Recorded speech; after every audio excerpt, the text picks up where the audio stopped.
وہ جوان بھی ہوگا جو جوانی میں اللہ کی عبادت کرتا ہوگا.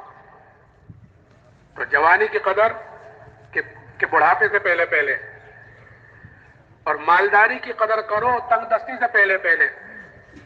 اللہ نے ہمیں مال دیا ہے کہ اس کو صدقہ خیرات کہ آخرت کو بنانے کے لیے کہ اس کو استعمال کرے، کہ کوئی آفت، کوئی مصیبت، کوئی حالات ایسے ہو جاتے ہیں کہ اچھے اچھے مالدار نیچے آ جاتے ہیں. اب جیسے یہ بیماری چلی، بہت سے لوگوں کے کاروبار متاثر ہوئے. دعا درود کے لیے آتے رہتے تھے فون، تو بہت سے لوگوں کے کاروبار متاثر ہوئے. جیسے کہ مالداری کی قدر کرو تنگ دستی سے پہلے پہلے، کہ جب مال ہاتھ میں تھا تو خیرات کر سکتا تھا، صدقہ کر سکتا تھا، لوگوں کی مددیں کر سکتا تھا. کہ اب اس سے ختم، کہ اب یہ حالات آئے ہیں کہ یہ چیز ختم ہو گئی. اور کہ صحت کی قدر کرو بیماری سے پہلے پہلے، کہ اللہ نے صحت دے رکھی ہے، کہ صحت کے زمانے میں آدمی کام کر سکتا ہے، کہ تہجد کو اٹھ سکتا ہے، کہ اللہ کے راستے میں نکل سکتا ہے، چلے چاروں مہینوں میں نکل سکتا ہے. اور بہت دین کے کام ہیں، دین کے تو بہت شعبے ہیں کہ وہ کر سکتا ہے صحت کے وقت. کہ اب بیمار ہو گیا کہ اب کرنا بھی چاہے گا تو نہیں کر سکتا، گھٹنے خراب ہو گئے، فالج کا اثر ہو گیا، کوئی دوسری بیماری آ گئی کہ اب چاہتے ہوئے بھی نہیں کر پا رہا ہے. اور اللہ تعالیٰ کا انعام ہے، اللہ تعالیٰ انسان کے عملوں کی قدر کرتا ہے. کہ جو آدمی صحت کے زمانے میں جو عمل پابندی سے کرتا ہو، مثال کے طور پر کوئی آدمی پابندی تہجد پڑھتا تھا، اب بیماری ایسی آئی ہے کہ تہجد سے محروم ہو گیا، کہ اللہ تعالیٰ اس کو اس کا ثواب اسی طرح دیتے رہیں گے جس طرح وہ صحت کے زمانے میں کرتا تھا اس عمل کو. کہ اللہ تعالیٰ کی قدر ہے، اللہ تعالیٰ کے عمل کی قدر ہے، نیت کی قدر ہے. تو یہ کہ صحت کی قدر کرو بیماری سے پہلے پہلے، اور خالی اوقات کی قدر کرو مشغولی سے پہلے پہلے. خالی اوقات کی قدر ہے کہ خالی اوقات وقت کو ہم فارغ کرتے ہیں. جیسے مثال کے طور پر ایک حدیث پاک کا مفہوم ہے کہ جو آدمی 40 دن اخلاص کے ساتھ ایسی طرح نماز پڑھتا ہے کہ اس کی تکبیر اولیٰ فوت نہیں ہوتی، کہ جب امام نے اللہ اکبر کہا تو اسی وقت یہ بھی نماز میں شامل ہو گیا، کہ 40 دن اخلاص کے ساتھ ایسی طرح نماز پڑھے کہ اس کی تکبیر اولیٰ فوت نہ ہو، تو اس کو 2 پروانے اللہ کی طرف سے بڑے ملتے ہیں. ایک پروانہ جہنم سے چھٹکارے کا اور دوسرا نفاق سے بری ہونے کا. کہ 2 بڑے پروانے ملتے ہیں اس شخص کو جو پابندی کے ساتھ 40 دن تک اخلاص کے ساتھ تکبیر اولیٰ کے ساتھ نماز پڑھتا ہو. تو اس حدیث پر عمل کرنے کا اللہ کے راستے میں نکل کر بہترین وقت ہوتا ہے، کہ وقت کو فارغ کیا ہے ہم نے چلے 4 مہینے کے لیے، 7 مہینے کے لیے، سال کے لیے، کہ وقت کو فارغ کیا ہے. نہ گھر ہے، نہ کاروبار ہے، نہ بیوی بچے ہیں، نہ دوست احباب ہیں، نہ کسی کی خوشی میں جانا، نہ کسی کی غمی میں جانا، کہ ہر وقت اللہ اللہ کرنا اور مسجد میں رہنا.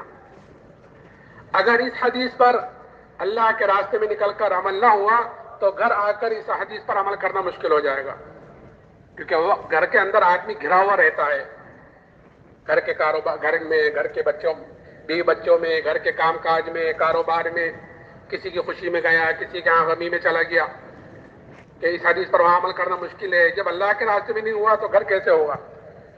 تو یہ تو میں نے مثال کے طور پر کہ خالی اوقات کی قدر کرو مشغولی سے پہلے پہلے. میں کہہ رہا تھا کہ حضور اقدس صلی اللہ علیہ وسلم نے 5 چیزیں بتلائی ہیں، کہ 5 چیزوں کی قدر 5 چیزوں سے پہلے پہلے. تو انعامات اللہ تعالیٰ کے 2 شمار ہیں، لیکن دوستو بزرگوں، ان تمام نعمتوں میں، جتنے انعامات اللہ تعالیٰ نے دیے ہیں، ان تمام نعمتوں میں جو سب سے بڑی نعمت اللہ نے مجھے اور آپ کو مرحمت فرمائی ہے وہ ایمان کی دولت ہے، کہ اس سے بڑی کوئی نعمت نہیں ہے. لیکن آج دوستو بزرگوں ہمارے اندر سے، مسلمانوں کے اندر سے اس ایمان کی قدر و قیمت ختم ہو گئی. اور ختم کیوں ہوئی ہے ایمان کی قدر و قیمت؟ کہ ختم اس لیے ہو گئی ہے کہ یہ ایمان ہمیں بغیر محنت کے، بغیر مجاہدے کے، بغیر قربانیوں کے اللہ نے یہ ایمان ہمیں مرحمت فرمایا ہے. کہ جو چیز آدمی کو بغیر محنت کے، بغیر مجاہدے کے، بغیر قربانی کے ملتی ہے، آدمی کے اندر اس کی قدر و قیمت کم ہوتی ہے. بنسبت اس کے جو چیز آدمی محنت کر کر حاصل کرتا ہے.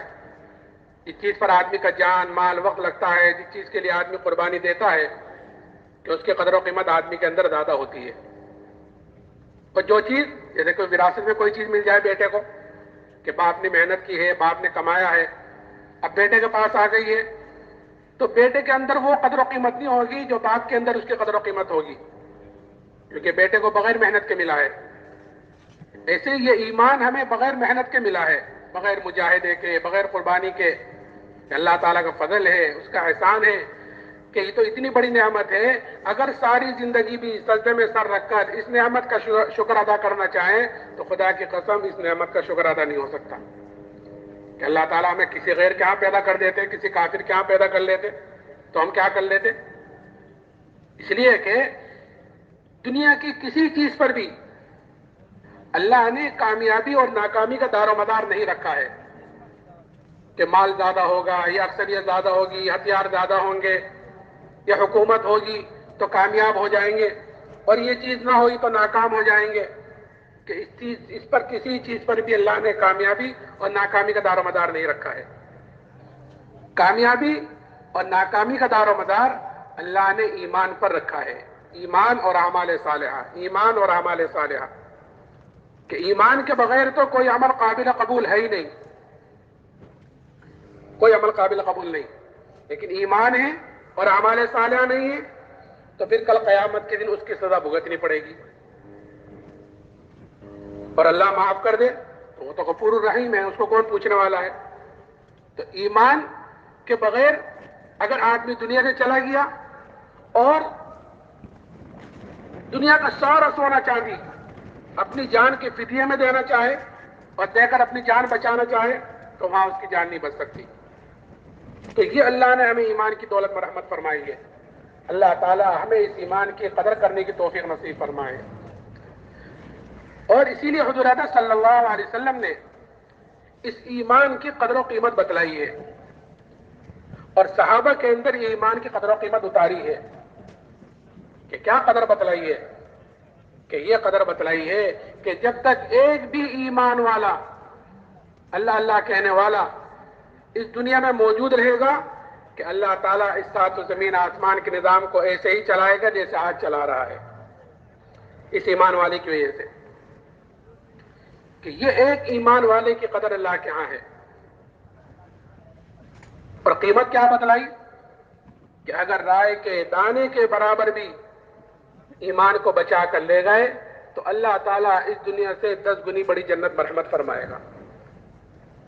اب جس کا ایمان جتنا اونچا ہوگا، جس کا ایمان جتنا اعلیٰ ہوگا، کہ کل قیامت کے دن اس کی اتنی بڑی جنت ہوگی۔ تو یہ محنت جو اللہ نے ہمیں دعوت تبلیغ والا کام دیا ہے، یہ اپنے ایمان کو بنانے کے لیے ہے، اپنے یقین کو بنانے کے لیے ہے، کہ جتنی ہم اللہ کی طرف دعوت دیں گے، جتنے اللہ کی بڑائی کو بولیں گے سنیں گے، کہ ہمارے اندر کا یقین بدلے گا، اور جب یہ اندر کا یقین بدلے گا تو پھر بدن سے نکلنے والے اعمال صحیح ہوں گے۔ آج بدن سے نکلنے والے اعمال خراب ہیں، کیوں؟ کیونکہ اندر کے یقین کی خرابی ہے، کیونکہ جس چیز کا یقین آدمی کے اندر ہوتا ہے کہ اس چیز کی طرف آدمی قدم اٹھاتا ہے۔ تو یہ ایمان کی قدر و قیمت صحابہ کے اندر ایسی اتری تھی کہ پھر صحابہ نے اس ایمان کے لیے کہ ہر قربانی اور ہر مصیبت اور ہر تکلیف کو برداشت کیا ہے، اور جو چیز بھی آئی ہے ایمان کے مقابلے میں کہ اس کو قربان کیا ہے۔ ایک صحابی حضرت خباب بن عرط رضی اللہ تعالیٰ عنہ، ان سے ایک مرتبہ حضرت عمر رضی اللہ تعالیٰ نے پوچھا کہ خباب، ان تکالیف کی تفصیل بتلاؤ جو ایمان کی وجہ سے تم پر آئی ہیں۔ یہ ایک عورت کے غلام تھے، جب اس کو یہ پتا چلا کہ یہ حضور اقدس صلی اللہ علیہ وسلم سے ملتے ہیں، یعنی ایمان لے کر آ گئے ہیں، تو سریے کو گرم کر کر اس سے ان کے بدن کو داغ دیتی تھی کہ یا تو ایمان سے پھر جائیں، نہیں تو یہ تکلیفیں برداشت کرتے رہے۔ پوچھا کہ ان تکالیف کی تفصیل تو بتلاؤ۔ تو آپ نے فرمایا کہ امیر المومنین آپ ذرا میری کمر دیکھیں۔ جب کمر دیکھی تو حضرت عمر نے فرمایا، اے خباب، ایسی کمر تو کسی کی نہیں دیکھی جیسی تمہاری ہے۔ حضرت خباب نے فرمایا، ہاں امیر المومنین، مجھے تو آگ کے انگاروں پر لٹا کر گھسیٹا جاتا تھا اور میری چربی سے، میرے خون سے آگ بجھتی تھی۔ یہ تکالیف ایمان کے خاطر اٹھائی ہیں، ایمان کے خاطر برداشت کی ہیں، اور ان سب کے باوجود، ان تکالیف کے باوجود، جب اللہ کی طرف سے فتوحات کا دروازہ کھلا تو صحابہ کرام رضی اللہ عنہم اجمعین اس پر رویا کرتے تھے کہ ہماری تکلیفوں کا، ہماری مشقتوں کا، ہماری قربانیوں کا کہیں بدلہ ہمیں دنیا میں تو نہیں مل رہا ہے۔ اس لیے کہ مومن کی علامت بتلائی گئی ہے کہ مومن جو عمل کرتا ہے کہ وہ آخرت کے لیے کرتا ہے، اپنے اللہ کو راضی کرنے کے لیے کرتا ہے، کسی کو خوش کرنے کے لیے، کسی کو راضی کرنے کے لیے نہیں ہے، بلکہ جو بھی عمل کرتا ہے وہ اپنے اللہ کو راضی کرنے کے لیے کرتا ہے۔ اور مومن جو عمل کرتا ہے اس کا بدلہ وہ دنیا میں نہیں چاہتا، اس لیے کہ اس کو پتا ہے یہاں جو ملے گا وہ تھوڑا بھی ملے گا اور وقتی بھی ملے گا، آخرت کے اعتبار سے تھوڑا اور وقتی کے موت تک، اور آخرت میں جو ملے گا کہ وہ ہمیشہ کے لیے ملے گا اور دنیا سے بہت زیادہ ملے گا۔ اس لیے صحابہ کرام رضی اللہ عنہ اجمعین اس پر رویا کرتے تھے کہ کہیں یہ فتوحات جو ہو رہی ہیں، کہیں ہمارا بدلہ، ہماری مصیبتوں کا، تکلیفوں کا اور قربانیوں کا بدلہ کہیں ہمیں دنیا میں تو نہیں مل رہا ہے۔ تو کیسی کیسی تکالیف برداشت کی ہیں۔ ہم تعلیم کے حلقوں میں بیٹھ کر ان چیزوں کو سنتے رہتے ہیں، صحابہ کے واقعات، لیکن دوستو بزرگوں، تعلیم کے حلقوں سے ان چیزوں کا سننا سنانا خالی سننا سنانے کے لیے نہیں ہے، بلکہ یہ اس لیے ہے تاکہ ہم اس سے اثر لینے والے بنیں اور اثر لے کر اس کے مطابق اپنی زندگی کو ڈھالنے والے بنیں۔ سب سننے سنانے کا مقصد یہ ہے کہ ہم اس نیت سے سنیں کہ جو سن رہے ہیں اس کو اپنی زندگیوں میں لانا ہے، تو وہ چیز اندر اترتی ہے۔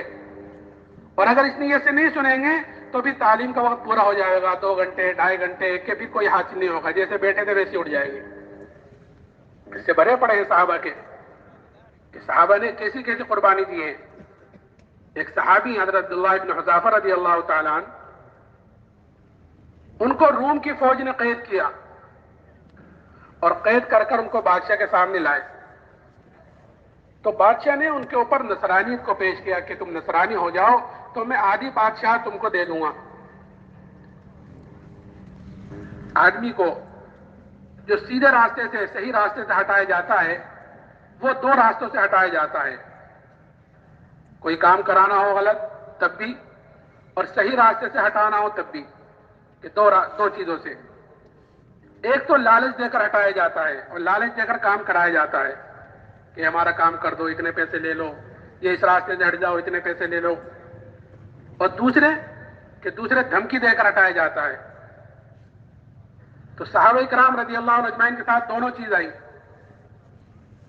کہ وہ اس بادشاہ نے کہا کہ تم ایمان سے ہٹ جاؤ تو میں آدھی بادشاہ، لالچ دی کہ آدھی بادشاہ تم کو دینے کو تیار ہوں۔ تو انہوں نے یہ سوچا ہوگا صحابی نے کہ یہ بادشاہ مجھے کامل ایمان چھوڑنے پر آدھی بادشاہ دینے کو تیار ہے، اور مجھ سے میرے نبی نے کیا فرمایا کہ اگر رائے کے دانے کے برابر بھی ایمان کو بچا کر اس دنیا سے لے گئے تو اللہ تعالیٰ اس دنیا سے 10 گنی بڑی جنت مرحمت فرمائے گا۔ یہ کہیں دور دور تک بھی مقابلہ نہیں، کہا کامل ایمان چھوڑنے پر، پورا ایمان چھوڑنے پر آدھی بادشاہت، اور کہا رائے کے دانے کے برابر ایمان کو بچا کر لے جانے پر 10 گنی بڑی جنت۔ تو اسی وقت جواب دیا کہ آدھی بادشاہت نہیں، اگر تو پوری بادشاہت دے، اور پوری بھی نہیں، عرب کی جتنی بادشاہت ہیں سب کی سب دے، تب بھی میں پلک جھپکنے کے برابر ایمان کو چھوڑنے کو تیار نہیں ہوں۔ یہ لالچ کا ہی جواب دیا۔ پھر ایسا نہیں کہ چھوڑ دیا کہ اچھا نہیں مانتے تو جاؤ اپنے گھر چلے جاؤ، نہیں، پھر صحیح راستے سے، جیسے میں نے کہا 2 راستوں سے، کہ پھر دوسرا راستہ اختیار کیا، دھمکی دی۔ دھمکی تو کیا، اصل تو دوستوں بزرگوں، ایمان والوں کے اوپر حالات آتے ہیں اللہ کی طرف سے، اور یہ دیکھنے کے لیے آتے ہیں کہ یہ اپنے ایمان میں کتنے مضبوط ہیں۔ الف لام میم حسب الناس ان یترکوا ان یقولوا آمنا وهم لا یفتنون، قرآن پوچھتا ہے کہ تم یہ گمان کرتے ہو کہ تم یوں کہہ دو کہ ہم ایمان والے ہیں تو تم آزمائش نہیں جاؤ گے؟ نہیں، حالات آتے ہیں، آزمائشیں آتی ہیں یہ دیکھنے کے لیے کہ یہ اپنے ایمان میں کتنا مضبوط ہے۔ تو جس کا یقین بنا ہوا ہوگا وہ ان حالات کا مقابلہ ان حالات سے نہیں کرے گا، ان آزمائش کا مقابلہ آزمائشوں کے ساتھ نہیں کرنا، بلکہ ایمان والا حالات کا مقابلہ اعمال سے کرتا ہے، اور حالات کا مقابلہ آزمائش کا مقابلہ توبہ استغفار سے کرتا ہے، اللہ کی طرف رجوع کرنے سے کرتا ہے۔ وَلَنُذِيقَنَّهُم مِّنَ الْعَذَابِ الْأَدْنَىٰ دُونَ الْعَذَابِ الْأَكْبَرِ لَعَلَّهُمْ يَرْجِعُونَ کہ ہم حالات چھوٹی چھوٹی مصیبتیں، چھوٹے حالات اسی لیے لاتے ہیں تاکہ تم ہمارے طرف رجوع کرنے والے بنو بڑے عذاب سے پہلے، وہ آخرت کا ہے، اللہ حفاظت فرمائے، ہم ہمارے طرف رجوع کرنے والے بنو۔ تو ایمان والا اللہ کی طرف رجوع کرتا ہے۔ ایک مرتبہ حضرت عمر رضی اللہ تعالیٰ عنہ کے زمانے میں قحط سالی ہوئی، قحط پڑا، اور ایسا قحط پڑا کہ جانور تک ہلاک ہونے شروع ہو گئے۔ حضرت عمر رضی اللہ تعالیٰ عنہ نے شام سے اور مصر سے کہاں سے غلے منگائے، اور اتنا غلہ آیا کہ اس کا پہلا اونٹ مدینے میں اور آخری اونٹ شام میں، اتنا غلہ آیا۔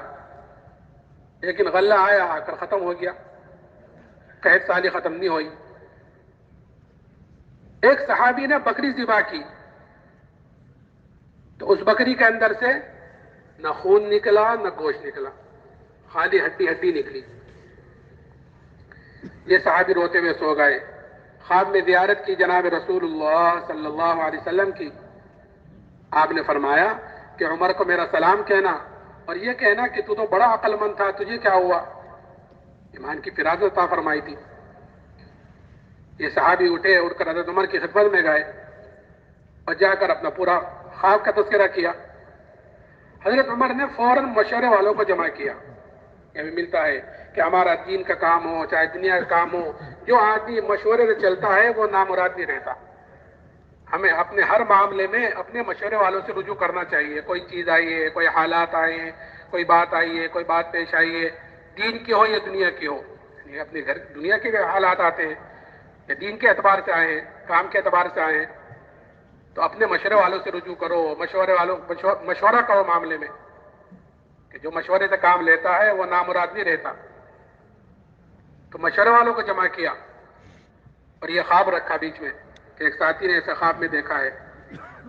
تو مشورے میں بات آئی کہ امیر المومنین، جہاں سے قحط سالی آئی ہے، یعنی جہاں سے بارش رکی ہوئی ہے، ہم اسی کی طرف رجوع کیوں نہیں کرتے؟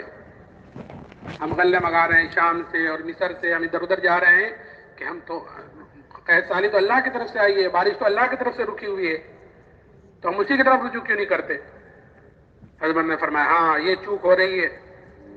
فوراً مدینے سے باہر گئے اور ابھی توبہ استغفاری کر رہے تھے کہ اسی وقت بارش شروع ہو گئی۔